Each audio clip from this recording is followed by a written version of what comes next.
लोग संग मिल जाता।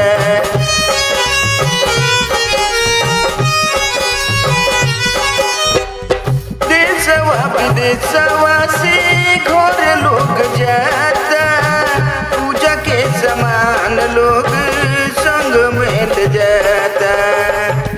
आंगन भरल रही रहब उनके छाँव में, परब करब गाँव में ना। छठी घाटे जाइबू चल के खाली पाँव में, परब करब गाँव में ना। कष्ट होखी कतनो रहबू सादा भाव में, परब करब गाँव में ना।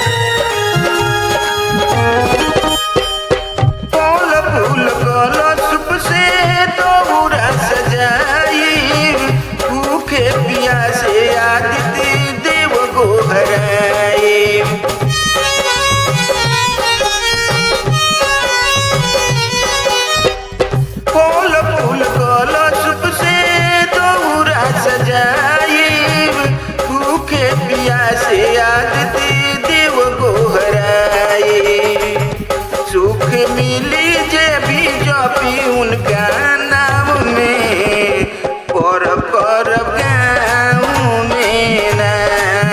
छठी घाटे जाइबू चल के खाली पाँव में, परब करब गाँव में ना।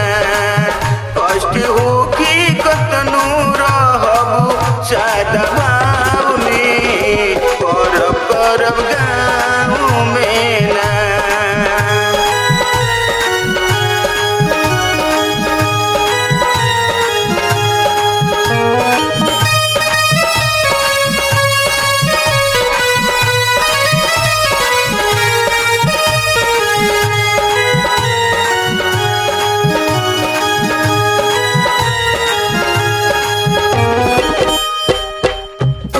शंकर हमारा ही गाँव तारे गीतिया, सुन तारी चारों ओर छठी के बरतिया।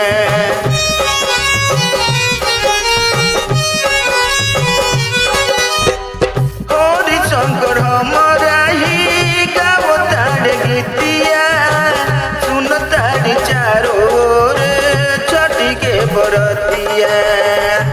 प्रेम से पूजा करब नाही करब दिखाव में, परब करब गाँव में ना।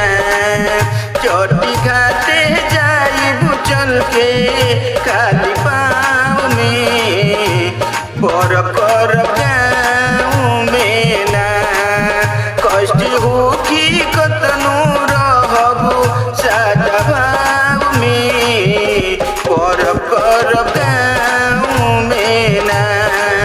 छठी घाटे जाइबू चल के खाली पाँव में, परब करब गाँव में ना। कष्ट होखी कतनो रहबू सादा भाव में, परब करब।